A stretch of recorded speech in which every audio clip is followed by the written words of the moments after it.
welcome to Final Fights. I am Mark Hoffmeyer, and joining me is a man who just got done with a very strenuous alley fight. It's Chris Kelly. Oh yeah, I can't believe it. But I just had to go to the ghost of my mentor mentally, and he kept telling me to get up, and I had one more round in me. Or if I did lose, at least I gave one more round. Thankfully, I gave him that one more round because then I became the victor. One more round. Which I don't really remember Mick ever saying that in the series. But hey, like... Did you see a large Russian punching you in the face during these things? As I frequently do when I go to Mark Hoffmeyer's house, which is the reason why I stopped recording at your house, is every time I'd ring the doorbell, all of a sudden I get clobbered in the face by a 6'9", 12, 13-inch guy. Yep, Sergey. Yep. Yeah. Mark, I mean, what you save in your security costs have been phenomenal, but I got to admit, my nose is finally healing. Good. I mean, you look cool, man. I mean, that episode that we recorded, you had a honk in your nose for a long time. That was annoying. Yeah. But since you got it coming to my house, I just let it get away with it. But we were talking about idle hands, and you're like, so during idle hands, honk, and then blood would get in your mouth, and it took me forever to edit, Chris Kelly, and I was really disappointed with you because of that. Well, thanks. You tell me now. It's only been 2 years? Now you got the problem with it? Jeez, Mark. Hey, so on a scale of Rocky 5 to They Live, wait, you can't really, but where would you rank this next to They Live? Is this close? Is this 10 miles behind? Where is this Rocky alley fight, street fight next to They Live? The fight between Keith David and Roddy Piper. Yes, that was beautifully choreographed by one of the stunt guys that we had talked about. That's right. Him and his brother or his cousin, I can't remember which. They were the ones who mapped it out. But anyways, this fight is actually not bad in my opinion. It starts in the bar where they're going to fight. Where Tommy Gunn, who was Rocky's.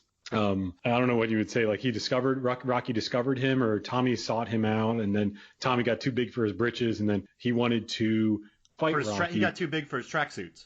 Yeah, quite literally. He jumped in a bunch of different outfits in one night. I don't know if anyone else caught that error. There was about 2 different costume changes on Christmas, which is really, they weren't even kind of close. The girl is wearing gold and then she's wearing bright green, and it's supposed to be the same night. Anyways, so it starts in the bar. And Rocky says, my ring is in the streets. So they go to the streets to throw down. And it's actually, as far as street fighting movies go, this was actually a pretty decent brawl. Rocky really did show some really good moves, especially whenever he trips. When did he learn those? In my opinion, it makes sense because Rocky is a street brawler. That's where it all started. And we all see, everybody knows the Rocky franchise, especially if you're watching Rocky 5, you darn well know the franchise. So you are aware that Rocky was a brawler. However, to counteract with that, we never actually seen him do a street brawl. No. Until this movie. Mm-hmm. And he does some seriously good moves, which whenever Tommy charges him, trips him, and he kicks him again while he's down and wallops him a bunch of times. It's a lot of good street fighting. But what Rocky has on the upper hand to Tommy Gunn is that Rocky is from the street. Yeah. He's hot, you said? No, he has heart. He has heart. That's what Tommy never had. I was trying to talk like Mickey. Hey, you got hot. He ain't a tomato can. Which, how many references to tomato cans were in Rocky 5? Hell, even Adrian was cooking from tomato cans. Only in America. That sentence was said, I think, at least 7,000 times. No, but Tommy Gunn, his background is more with getting beat by his drunken stepfather, as he says at the dinner table, which he has no issue with actually talking about. And Rocky was more about fighting for survival. So for him to even challenge Rocky, Tommy knowing Rocky's background, especially as a brawler, and then coming from being a brawler to then becoming a champion in boxing, is almost stupid, in my opinion. Well, he gets angry, right? He gets impulsive, I would say Tommy does. Very much so. Yeah. And I would say that he reacts very much how maybe a 16 or 17-year-old would. when they were playing football or something, they get hit a few times, and then all of a sudden, I'll charge at you. And it's like, well, you're now going up against a man who is in his 40s. I guess, yeah, he would be in his 40s at this point, and he has a lifelong under his belt of a street brawling. He's gonna know what to do to overcome you. Mm-hmm. Yeah. So, but you don't know me. No one does. Yeah, he doesn't know anything. He doesn't know anything. I'm the first of my kind. No one's ever thought anything like this. And boy, howdy, does Rocky know exactly what to do. Although Rocky gets a lot of good, he gets whooped pretty hard. Oh, he gets pounded. There's a lot of gut shots in this fight. There's a ton of them. There's a lot of punches, a lot of haymakers. Just after a short talk with Duke, just right off the bat, there's like a tiny little talk with Duke, and then all of a sudden, 9 punches, one right after the other. Rocky knocks Tommy Gunn down into the trash, and he says, "We were supposed to be like this," and then he hits his hands together. I loved you like a son, while his real son is standing right there, by the way. Thanks, Dad. That's his real son, by the way. Appreciate it, Dad. Yeah. He took my room. Kick his ass, Daddy took my room. That's a good line for a kid to say, though. He had some pretty good little zingers in there. I really liked his son in this movie. I felt that his character did a little bit too much of a fast arc, but I really enjoyed how his son became a boxer for self-defense and then beat up the bullies in school. And very much like, I guess this probably gets lost nowadays. I don't know if kids still behave like this. I can't speak because I'm not a kid or I don't have any kids, but he beats up the bully and then he just is like, "Hey, look, you want to drop this?" And the kid's like, "All right, fine." And that's kind of like, they become friends, which is fairly realistic. I mean, my first big fight in 8th grade, this bully came at me, and I ended up getting. I was winning the fight. A teacher pulled us back and was holding me. Then he started punching me, and then we went to the principal's office. The teacher started punching you? No, the teacher was holding me. So I got attacked. Then I turned the tide and was beating the kid up. And then a teacher grabbed me. But while I had my hands grabbed from a teacher, this kid just went up and started dropping bombs on me when a teacher was holding me. God. But then we went to a principal's office, and then we kind of just gave each other taters, and we became buds after that. And that's the story of leaving good.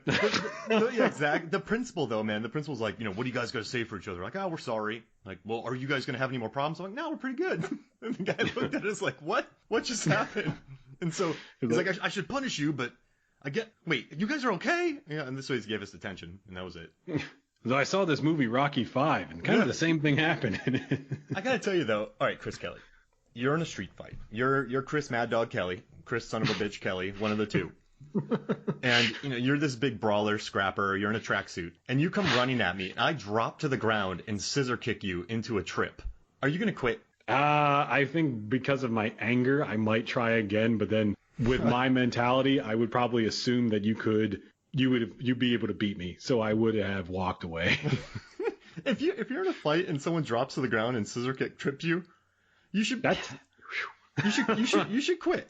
That's a quit moment. So I'd rather get knocked out than be tripped 18 times in a row. Rocky was so when he was enforcer, a low-level enforcer in Rocky, was he tripping people like that? That's what I mean. We know that he was a brawler because that's where, in the first movie, that's the issue, is that Rocky is not really a trained boxer and Apollo is. And that's kind of like an issue, right, in that movie. So we know that he is a brawler, but we've never seen it actually happen. So by the 5th movie, we finally get to see it happen, and it's like, whoa, where was this for the last 4 movies? Who put that trash can out there that Tommy Gunn fell on? Because it was loaded with just paper. I love trash in movies, Chris Kelly. Yeah, that was a very strategically placed. It was like a trash can dumping ground. There was a lot. Yeah, who's throwing these perfectly good trash cans out? But I love that 9-punch combo, though. He just laid like into left him. And right. And then I love that Tommy ran at him and then punched him and then knocked out 2 random dudes. That's probably my favorite part of this fight, Chris Kelly, because if you're just a geek off the street and you're stepping into a fight between Tommy Gunn and Rocky Balboa and you catch a fist, you're out. He dropped those 2 guys that were like, "Hey, Rocky, I got your back." And then, poof, "No, I'm on God." It's like that scene in Kung Fu Hustle where the 2 guys kick the guy in the face at the same time. Exactly. I love that movie. Oh, that's a fantastic one. It's been a minute since I've seen it, but I love that. But yeah, but that felt like a neat little. Okay, for me, that felt like a cool street fight. I mean, people trying to get involved, people trying to help. I love that Sylvester Stallone's pulling. He looked really spry in this movie, by the way. So Stallone, the way he moved, was some of the most spry work I've ever seen from him. But he was just, I loved him flying around. I love when they crashed through the fence and landed on the street. That thud felt real. A stuntman got hurt on that, and that made me happy. And I just watched it yet again this morning with my headphones on, and it gave a serious thud. Like, it really is like boom.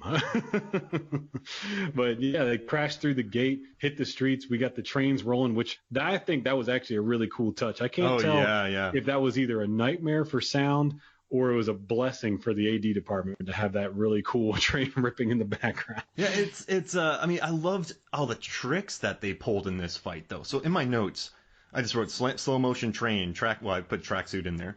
But then I put, come on, then I put Mickey and the child. Then it looked very Raging Bull for a moment. Then the montage, the blood, the coffin, one more round, someone says, fight this guy hard. And it's just, then the music pumps in, but it was a really neat, I don't know if you can call it a montage or dream sequence. I don't know what it was, but I mean, thematically, it wasn't bad. It was actually pretty good. No, I agree with that. And I really liked how it seems like that was the end of the fight. And then I guess you call it the ghost of Mick. It was the one who kind of encourages him to get back up. And then he says, "Hey, yo, Tommy, I didn't hear no bell." Then the fight is on. And Tommy Gunn says to him, I'm not going to knock you out this time. I'm going to put you through the street. And he shoves Rocky. And then they just wail on each other. Rocky grabs Tommy's arm, puts it behind his back, and he just keeps wailing him and punching him and pushing him into the trash can. And then that's when Tommy Gunn gets up, charges at him. That's the scissor kick drop from Stallone, and he hits the ground. Rocky then gets hit 3 times to the stomach, and then he gets punched in the back. And then Tommy swings 4 more times, hits Rocky once in the stomach, and then Rocky shoves him up against the fence and then hits him in the face. Tommy Gunn is down. Yeah, but I'm telling you, Bobby Bass, the guy who choreographed, he did a good job. Like, this is okay.